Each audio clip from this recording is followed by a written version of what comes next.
월급 250만 원인데 470억 원 소송. 이거 이른바 안전운임법. 금속노조인데? 금속노조. 그 대우조선 거기서. 그러니까 조선하청이지. 그렇지. 그러니까 그 저기 노조법 2조. 맞아. 얘기하는 건데. 원청의 사용자성. 그러니까 그것도 사실은 우리 회사의 그 원청의 사용자성 이런 것도 말이에요. 전 세계적으로 다 일반화할 수도 없어요. 없어. 그리고 우리나라는 항상 이런 거에서 제가 말씀드리는데 자꾸 독일 얘기하고 프랑스 얘기하고 뭐 이렇게 하잖아. 웃기는 진짜 개 같은. 짜장 같은 소리야. 나 진짜 너무 짜증나. 그렇게 모든 걸 비교하려면 프랑스라는 나라가 땅덩어리가 얼마나 넓어요? 독일은 또 얼마나 넓어요? 프랑스, 독일이 1800년대부터 산업혁명을 해가지고 쌓아온 축적된 자본은 또 얼마나 많아? 우리나라 그런 거 있어요? 개뿔 아무것도 없었던 나라잖아. 그리고 프랑스나 독일에서 우리나라 노동자처럼 저렇게 뭘 점거하고 이런 사람 노동자 없어. 영국도 마찬가지고요. 그 다음에 점거하고 그러면 가만히 내비둬요? 거기서? 없어. 그 다음에 미국이나 이런 데 보세요. 해고 같은 것도 자유롭게 들어가는 부분도 있잖아요. 그러니까 그 다음에 여기 여러 수많은 그 이슈들이 연결되는 거야. 예를 들어서 그러면 250만 원인데 어쩌다 그러면 이런 거를 보호하기 위해서 만든 제도가 최저임금 제도잖아요. 최저임금 그렇게 많이 올라갔잖아. 최저임금이라는 거는 최저임금을 통해서 최소한의 삶을 보장해 주겠다고 하는. 그리고 월급 250만 원인데 470억 소송은 말이 안 되는 게 네 월급이 250이건 그러니까. 2,500이건 2억 5천이건 간에 네가 위법한 것에 대한 소송이야. 네 월급이 그러니까. 여기서 왜 나와? 그 도크가 점거가 돼가지고 그 몇천억짜리 몇 조짜리 그런 배들이 몇천억짜리 배들이 계속 납기 지연이 되는 거야. 그거 당연히 손해가 발생하지. 그러면은 내가 입힌 손해는 4조 7천억인데 470억 소송 받았다. 이러면 어떡할래? 그러니까 이날 이분이 8분 50초인가를 나와서 이 얘기를 자기 얘기만 해. 그러니까 이분의 얘기도 주장할 수 있어요. 이분의 얘기도 들어봐야 되죠. 근데 이분의 얘기만 해.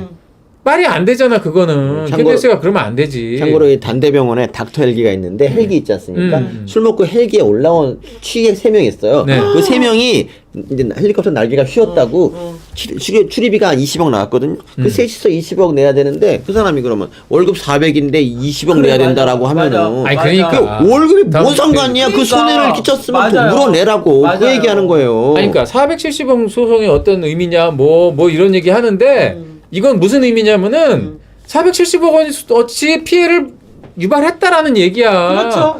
개인의 책임에 대해서 왜 얘기를 안 해? 제 팬클럽이 관상은 과학이다라는 팬클럽이 있거든요. 근데 저 오른쪽 얼굴 보니까 그 얘기하면 안 돼. 그 얘기하지 마. 그 얘기하지 마. 소송 470억 소송하게 생겼다. 그 얘기하면 안 돼. 아니 편 들어주는 건데. 얘기도 못해. 470억 나는 나보고 누가 댓글에 우럭 닮았다 그랬는데 그 말을 듣고 생각해보니까 진짜 내가 우럭을 닮았더라고. 아니야. 아무도 아니고 우럭도 아니고 우럭을 닮았어. 진행자는 까야도 돼. 근데 우리가 뭐 이분의 의견에 동의하지. 난 인정했어. 진짜 우럭 닮았구나. 우럭은 남인순이야. 우리가 이분의 의견에 대해서 동의하지 않는다 그래서 이분을 그렇게 하면 안 돼. 그거는. 패트리언님 감사합니다. 아니 신세계 죽기 딱 좋은 날씨 그걸 약간 비슷하게. 그다음에 하청업체 아닌 진짜 사용자 원청과 교섭해야. 아니 이거도요. 이게 경영학적으로 보자면은 사실은 아웃소싱이라는 개념을 정면으로 부정하는 얘기거든요. 이게 여기서 말하는 수많은 얘기가 뭐냐면은요.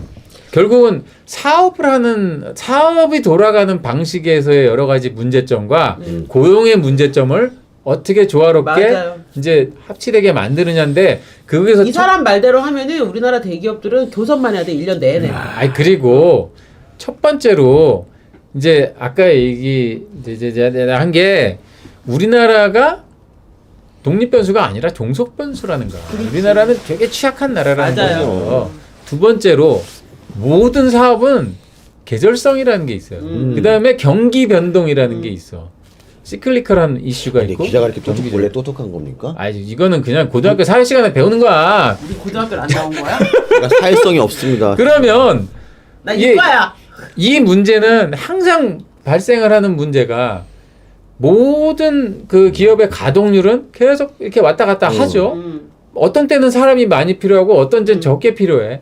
그렇기 때문에 어떤 최소한의 인력을 이 확실한 어떤 어떤 가동률이 보장되는 그런 상황에서 인력을 유지하면서 추가적으로 왔다 갔다 하는 인력에 대해서는 시장에서 추가적으로 공급받는 형태의 그런 걸 함으로써 기업들은 인건비의 비담을 줄이고 그렇지. 그러면은 그 가격을 낮춰서 전 세계적으로 경쟁력을 가져갈 수 맞아요. 있고 한 거야.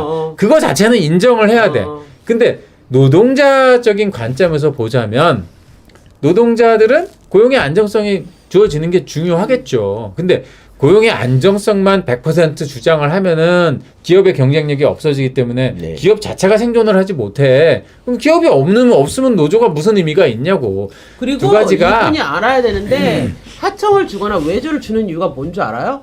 노무 관리 비용을 아끼려고 그렇게 하는 거야. 근데 원청하고 교섭하고 그럼 외주를 왜 주고 하청을 왜 줘? 아니 그러니까 이 원청의 그 근로자성을 인정하라는 얘기는 민주노총이 계속 주장하는 어떤 주장이에요. 민주노총의 주장인데 나는 이분은 원청의 근로자, 그러니까 원청의 어떤 그거를 인정하라고 싸울 게 아니고 원하청 간의 임금 격차를 줄이기 위해서 민주노총 얼마나 양보할래라고 그렇지. 하는 금속노조로 달려가야 정상이지. 그렇지. 핵심이 그거잖아. 원청처럼 나도 대접받고 싶다는 거잖아. 그렇죠. 그럼 그거 어떻게 해야 돼? 금속노조 달려가서 그럼. 원청 노동자가 하청 노동자를 지금 착취하고 있는 구조인데 왜 엉뚱한 데 가서 난리냐고. 그렇지. 이거는 이태원 그 이지한 엄마가 신현영 냅두고 행안부장과 물건으로 똑같은 짓이야.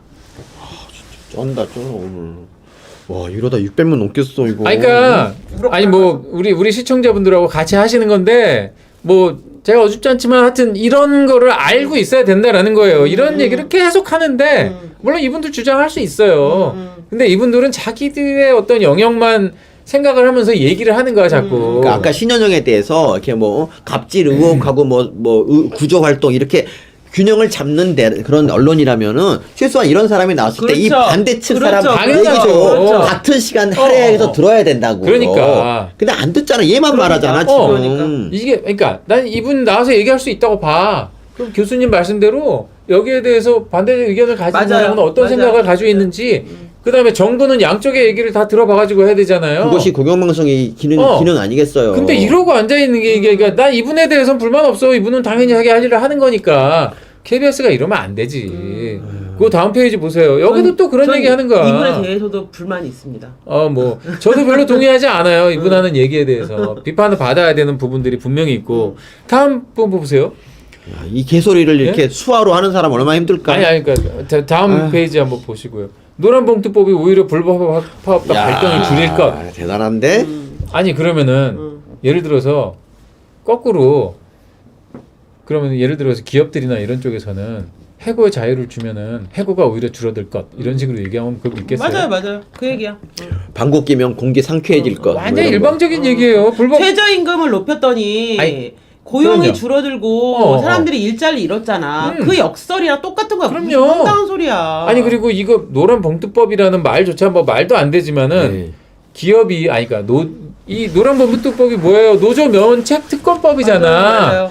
그러면 노조가 웬만한 거를 해도 소송에 안 걸리고 손해배상도 안 되면은 걸리는 게 없는데 왜 그러니까 줄어들어? 더 열심히 하지. 예를 들어서 누가 이제 기분 나쁘다고 기계를 다 때려 부숴. 맞아. 그래도 처벌 안 받아 그래, 진짜. 맞아. 아니, 그러니까 이 좌파들이 왜 이딴 법안을 찬성하냐면 이 자식들은요 단 한 번도 뭔가 기업을 세워서 생산적인 일을 해본 적이 없어요. 그냥 다 남의 세금으로 지원금 이런 거나 빨아먹을 줄 알았지. 그리고 제대로 일한 적이 얘네 없어. 되게 웃긴 게 뭐냐면은 노란봉투법이든 뭐든 간에 이번에 저희 손해배상이 파업으로 인한 손해배상이 아니야.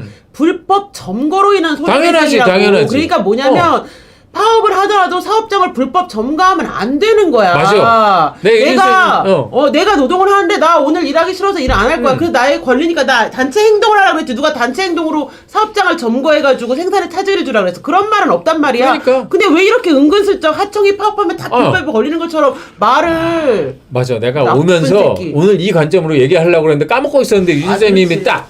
내 머리 야, 좀 진짜. 들여다보고. 최고의 노동 전문가. 그러니까 이 사람들은 본질을 약간 흐리고 있어 지금. 하지만 수학 선생님. 아 진짜. 수학을 해야지 본질이 보이는 진짜 거지. 역시 수학이 진짜 학문의 기본이라고. 그러면 학문의 왕이지. 여왕이지. 그래 공식은? 좋습니다.